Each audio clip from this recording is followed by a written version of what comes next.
बिस्मिल्लाहिर्रहमानिर्रहीम। आज हम कॉनिक सेक्शन सीरीज़ का लेक्चर नंबर 16 डिस्कस कर रहे हैं। तो आज हम हाइपरबोला से रिलेवेंट कुछ प्रॉब्लम्स क्वेश्चंस करेंगे एक्सरसाइज 6.6 से। तो चलें जी शुरू करते हैं। फिर एक्सरसाइज 6.6 का क्वेश्चन नंबर सेकंड का सेकंड पार्ट है कि जिसमें x² / 4 - y² / 9 बराबर 1 है। तो कहता है इसमें से आपने फोकस निकालना है, सेंट्रिसिटी निकालनी है, वर्टिसेस निकालने हैं और इक्वेशन ऑफ डायरेक्ट्रिक्स निकालने हैं।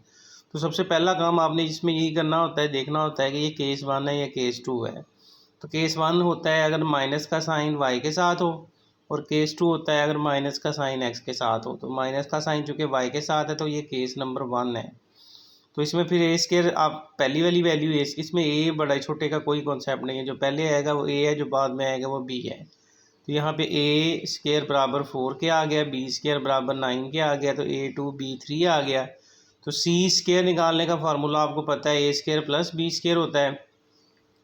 तो बराबर 4 + 9, तो c² बराबर 13, c बराबर √13 आ जाएगा। तो उसके बाद फोकस निकालने हैं। तो फोकस दोनों होते हैं, आपको पता है, एक f c और 0, दूसरा f डैश माइनस c और 0। तो c √13 है, तो √13 और 0 माइनस √13 और 0 आ गया। उसके बाद इसेंट्रिसिटी निकालनी है। तो इसेंट्रिसिटी E का फार्मूला होता है c/a। तो c बराबर आ गया √13 और a बराबर यहाँ से देखें तो 2 के है, तो √13/2 इसेंट्रिसिटी आ गई। उसके बाद निकालने हैं वर्टिसेस। तो वर्टिसेस होते हैं a और 0 माइनस a और 0। तो a हमने निकाला है 2, तो लिहाजा ये 2 और 0 माइनस 2 और 0 हो गए। उसके बाद इक्वेशन ऑफ डायरेक्ट्रिक्स निकालनी है। तो वो होती है x बराबर जमा माइनस a²/c।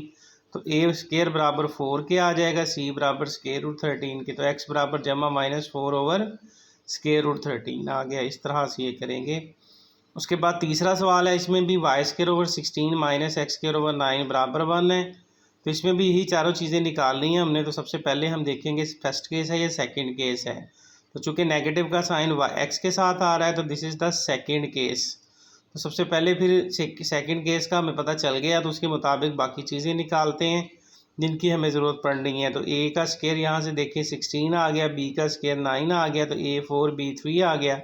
c² बराबर होता है a² जमा b², तो ये 16 + 9 25, तो c 5 के बराबर आ गया। तो सबसे पहले फोकस निकालेंगे। तो फोकस आपको पता है सेकंड केस में f c और 0, f डैश c और माइनस 0 और c और f डैश 0 और माइनस c होता है। c चूँकि 5 आया है, तो 0 और 5, 0 और -5 फोकस आ गए। सेंट्रिसिटी E आ गई c/a। तो c 5 हो गया, a 4 हो गया, तो c 5/4 सेंट्रिसिटी आ गई। वर्टिसेस हो गए 0 और a, 0 और -a। तो a बराबर चूँकि 4 है, तो 0 और 4, 0 और -4 हो गए। तो उसके बाद इक्वेशन ऑफ डायरेक्ट्रिक्स, तो वो x बराबर जमा माइनस उसमें y होता है, इसमें x हो जाएगा। सॉरी ये गलती हो गई है, इसमें आना था इक्वेशन ऑफ डायरेक्ट्रिक्स में y बराबर आना था। सॉरी, यहाँ पे अब आप सेकंड केस है ना, तो यहाँ पे फिर आप y लिख लें। तो यहाँ पे आना है y बराबर जमा माइनस a²/c। तो y बराबर आएगा जमा माइनस a², देखें तो 16 है और c यहाँ पे 5 है। तो यहाँ पे ये करेक्शन करें, x की जगह पे y आना है। इस तरह से हम ये सिंपल वाले सवाल करेंगे। अब बाज़ औक़ात इसकी ना जनरल इक्वेशन आती है इस तरह से, ये 7वां पार्ट है कि इस तरह से इक्वेशन ऑफ द हाइपरबोला आती है कि 9x² - 12x - y² - 2y + 2 बराबर 0। तो इसके आपने वही 4 एलिमेंट्स मालूम करने हैं, तो पिछले पार्ट में जो हमने पिछले सवालों में किए। तो ये चूँकि जनरल केस है, तो पहले हम इसको किसी न किसी स्टैंडर्ड फॉर्म में कन्वर्ट करेंगे ताकि फिर ABCH और जो BC निकालने में हमें आसानी हो। तो देखें फिर कैसे करते हैं। पहले हम इसको ऐसे करेंगे कि इसके स्क्वायर कंप्लीट, यानी x वालों को इकट्ठा करेंगे, y वालों को इकट्ठा करेंगे और इनके ना स्क्वायर कंप्लीट करेंगे ताकि इसको समझने में आसानी हो कि ये किस टाइप का हाइपरबोला बनता है। तो पहले दोनों में से फिर मैंने क्या किया, 9 कॉमन निकाला। तो ये x², ये चूँकि 12 के साथ 9 नहीं था, उसको डिवाइड करना पड़ा 9 से 7x। और इन दोनों में से फिर मैंने सिंपल y वालों में से माइनस कॉमन निकाला, तो y + 2y आ गया। ये y² आना है यहाँ पे, ये ना y² + 2y आना है और +2 बराबर 0 आ गया। तो अब इसमें से 9 कॉमन है, इसका स्क्वायर कंप्लीट करना है। तो ये देखिए ना, x² माइनस ये 4/3 बन जाएगा, सिंप्लीफाई हो गए। तो उसके लिए स्क्वायर कंप्लीट करने का तरीका आपको याद होगा कि x के साथ जो भी हो उसको 1/2 से मल्टीप्लाई करते हैं, उसका स्क्वायर जमा माइनस कर लेते हैं। जैसे 4/3 है, इसको 1/2 से मल्टीप्लाई करेंगे 2/3 आएगा। तो 2/3 का स्क्वायर मैंने प्लस और माइनस कर लिया। इधर भी y + 2y है, तो 2 को 1/2 से मल्टीप्लाई किया 1 आया, तो 1 का स्क्वायर मैंने प्लस और माइनस कर लिया। क्या फ़ायदा हुआ, 9 वैसे आ गया। ये पहले 3 जो है x² - 4/3x जमा 2/3 का होल स्क्वायर, ये x - 2/3 का होल स्क्वायर बन गया, ठीक है। और ये माइनस का 4/3 वैसे का वैसे ही लिख लिया, तो ये 4/9 बन गया। माइनस ये भी y + 2y + 1 का स्क्वायर जो है ये y + 1 का होल स्क्वायर बन गया, और -1 वैसे का वैसे ही, और ये जमा 2 भी वैसे का वैसे ही आ गया। अब 9 को अंदर मल्टीप्लाई कर देते हैं, तो ये 9x - 2/3 का होल स्क्वायर, फिर ये 9 जब इससे मल्टीप्लाई होगा तो 9 से कैंसिल हो गया, अकेला 4 रह जाएगा, माइनस ये y + 1 का whole square minus minus plus आ गया, और ये +2 आ गया। तो ये 9 × x - 2/3 का होल स्क्वायर, ये माइनस y + 1 का होल स्क्वायर, तो ये रह गया 3, और ये 2 + 1 3 में से 4 निकला, तो माइनस का ये 1 रह गया हमारे पास, ठीक है। बाकी उसी तरह सिंप्लीफाई कर लिया, -1 को उधर ले गए, जमा 1 हो गया। तो उसके बाद एक काम और किया मैंने, इसको स्टैंडर्ड फॉर्म बनाने के लिए 9 को डिनोमिनेटर में शिफ्ट किया, तो ये 1/9 बन गया। तो ये हमारे पास स्टैंडर्ड फॉर्म, बल्कि नॉन स्टैंडर्ड फॉर्म बन गई है, x - 2/3 का whole square over 1/9 minus y + 1 का होल स्क्वायर ओवर 1 बराबर 1 आ गया। तो ये देखिए नेगेटिव साइन चूँकि y के साथ है, तो ये फर्स्ट केस है। तो सबसे पहले ये a² देखें तो 1/9 आ गया, b² देखें तो 1 आ गया, तो a की वैल्यू 1/3, b की वैल्यू 1 आ गई। अब सबसे पहले c² निकालते हैं, c² होता है a² जमा b², तो a² की जगह 1/9, b² की जगह 1, तो ये 10/9 बन गया, तो c बराबर √10/3 आ गया, दोनों तरफ जब स्क्वायर रूट लिया। अब सबसे पहले आपको पता है सेंटर निकालना पड़ता है इस केस में, तो सेंटर यहाँ पे देखें, x - 2/3 को 0 किया तो x की वैल्यू आ गई 2/3, और y + 1 को 0 किया तो y की वैल्यू आ गई -1, ठीक है। तो ये हमारे पास h आ गया 2/3, और k हमारे पास आ गया -1। अब बाकी सारा कुछ उसके मुताबिक भी निकलेगा। तो देखिए फिर सबसे पहले फोकस निकालने हैं, तो फर्स्ट केस में फोकस होते हैं c और 0 माइनस c और 0, चूँकि नॉन स्टैंडर्ड केस है इसलिए इसमें h और k जमा हो जाएगा। अब c हमने निकाला है, ये √10/3, h हमारे पास है 2/3, 0 माइनस k की वैल्यू -1 है, इधर भी माइनस c की जगह पे √10/3, h हमारे पास 2/3 है, और k हमारे पास ये -1 है। ये यहाँ पे जो वैल्यूज़ निकाली हैं हमने, ये वाली h की जगह पे 2/3, k की जगह पे -1, और c की जगह पे ये √10/3 लगाते जा रहे हैं हम। तो ये हमारे पास फिर सिंप्लीफाई तो होता नहीं है ये ज़्यादा, तो यही फिर इसका आंसर आ गया। वर्टिसेस बनते हैं इसके a और 0 माइनस a और 0, इसमें h और k जमा हो गया, तो a की वैल्यू 1/3, h की वैल्यू 2/3, 0 माइनस k की वैल्यू 1 आ गई। इसी तरह a की वैल्यू 1/3, h की वैल्यू 2/3, 0, और k की वैल्यू -1 आ गई। इसको सिंप्लीफाई कर लें तो ये 1 और -1, ये 1/3 और -1 आ गया। अब इसी तरह से इक्वेशन ऑफ डायरेक्ट्रिक्स, तो वही x बराबर इसकी बनती है, फर्स्ट केस है तो ये a²/c, और दूसरी -a²/c, चूँकि x है तो इसलिए इसमें h को जमा कर लेंगे। अब a² की वैल्यू 1/9 है, c की वैल्यू √10/3 है, और प्लस h की वैल्यू 2/3 है, तो उसको सिंप्लीफाई कर लिया, 1/9 वैसे ही, ये ऊपर जाके उलट के 3/√10 बन गया, प्लस 2/3 आ गया, तो 9 3 से कैंसिल होके 3 रह गया, तो 1/3 × √10 प्लस 2/3 आ गया।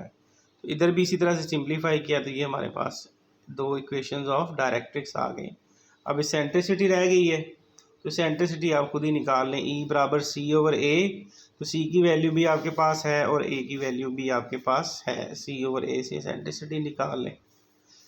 तो इसी तरह से 10वां सवाल है, ये से मैं थोड़ा सा मैंने हिंट दिया हुआ है, कंप्लीट खुद ही कर लेंगे। ये 9x² - y² - 36x - 6y + 18 बराबर 0 अरेंज कर लिया, तो 9x² के साथ ये -36x लिख लिया, -y² के साथ -6y लिख लिया, प्लस 18। तो इन दोनों में से मैंने 9 कॉमन निकाला, x² - 4x, इन दोनों में से -1 कॉमन आ गया, y² + 6y + 18 आ गया। तो अब इसका स्क्वायर कंप्लीट करने के लिए x² - 4x था, तो 4 को 2 पे डिवाइड किया, या 1/2 से मल्टीप्लाई किया, तो 2 आया, 2 का स्क्वायर 4 जमा और माइनस कर लिया। इसी तरह से इधर 6 को 1/2 से मल्टीप्लाई किया, 3 आया, 3 का स्क्वायर 9 जमा और माइनस कर लिया, तो ये 9 वैसे ही, ये पहले 3 जो है ये x माइनस 2 का स्क्वायर बन गया, -4 वैसे ही। इसी तरह से पहले 3 जो है ये y प्लस 3 का स्क्वायर बन गया, -9 वैसे ही, और ये +18 भी वैसे ही। अब 9 को अंदर तरफ दे दे, 9 इंटू एक्स माइनस 2 का होल स्क्वायर माइनस ये 9 4 ज़ा 36, ये भी y प्लस 3 का होल स्क्वायर और माइनस माइनस +9 और ये +18 आ गया, तो ये बन गया 9 इंटू एक्स माइनस 2 का होल स्क्वायर, ये y प्लस 3 का होल स्क्वायर। इसको सॉल्व किया तो ये माइनस का 9 बचता है, ये 27 में से 36 गया तो माइनस का 9 उधर जाके जमा का 9 हो गया।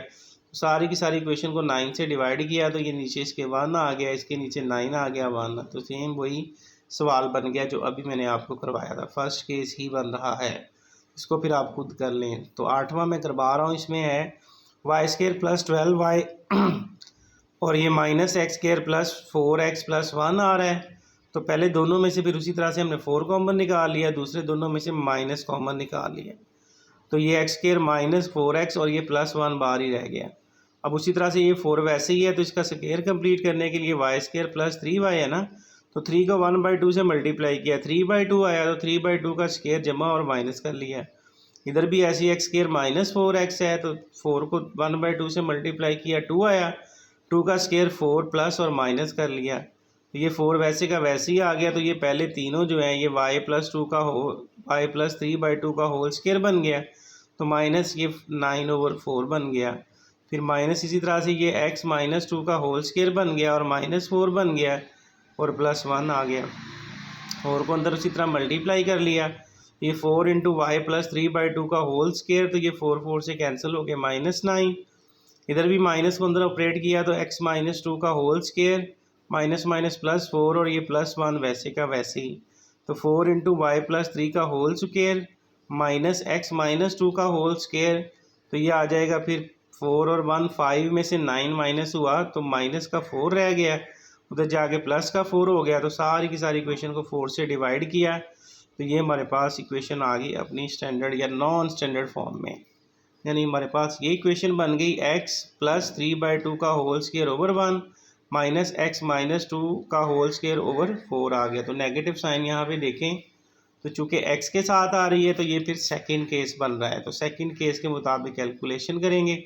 सबसे पहले a² 1 आ गया, b² 4 आ गया, यानी a1 b2 आ गया, c² निकालेंगे तो a² प्लस b², तो a² की जगह पे 1 आ गया, b² की जगह ये 4 आ गया, तो ये 5 बन गया, तो c²√5 आ गया, तो सेंटर बराबर आ गया। फिर o डैश सबसे पहले इसको 0 की, पहले x को 0 करेंगे ना, x माइनस 2 बराबर 0, तो x की वैल्यू 2 आ गई, और y प्लस 2 बराबर 0, तो y की वैल्यू -3/2, तो ये h और k हमारे पास सेंटर 2 आ गया, h2 आ गया और k -3/2 आ गया। अब फोकस निकालेंगे, तो फोकस सबसे पहले सेकंड केस में होती है 0 और c, ठीक है, तो इसमें h और k, इसी तरह से 0 और -c, इसमें भी h और k जमा कर लिया, तो 0 जमा h की जगह पे ये 2 आ गया और c की जगह पे √5 आ गया, k की जगह पे -3/2 आ गया, इधर भी ऐसे h की जगह 2, c की जगह √5, k की जगह पे 3/2 आ गया नेगेटिव, तो ये फिर 2 0 + 2 ये 2 ही आ गया, इसको ऐसे ही लिख लिया, ये भी 2 आ गया, इसको ऐसे ही लिख लिया, ये फोकस आ गए। अब इसी तरह से वर्टिसेस निकालने हैं, तो वो होते हैं सेकंड केस में 0 और a, 0 और -a, इनमें h और k जमा कर लेंगे, तो 0 जमा h की जगह पे 2, k की जगह पे -3/2, a की जगह पे 1, इधर भी ऐसे ही वैल्यूज पुट कर ली, तो ये हमारे पास वर्टिसेस आ गए। उसके बाद सेंट्रिसिटी या इक्वेशन ऑफ सेंट्रिसिटी निकालनी है, वो c/a, c²√5 है, a1 है, तो ये सेंट्रिसिटी आ गई। इक्वेशन ऑफ डायरेक्ट्रिक्स बनती है, इसमें चूँकि सेकंड केस है तो y बराबर जमा a²/c और माइनस a²/c, चूँकि y है तो इनमें k और k जमा हो जाएगा, तो फिर a की जगह स्क्वायर की जगह 1, c की जगह √5, k की जगह -√3/2, तो ये सिंप्लीफाई करके y बराबर 1/√5 -3/2 आ गया। इसी तरह से a² 1 आ गया ओवर √5 और ये k की वैल्यू आ गई, तो ये इक्वेशंस ऑफ डायरेक्ट्रिक्स आ गई। इस तरह से हम हाइपरबोला के डिफरेंट क्वेश्चंस को करेंगे। तो उम्मीद है जी आज का लेक्चर समझ आया होगा, तो बाकी फिर इंशाल्लाह हम कल के लेक्चर में पढ़ेंगे।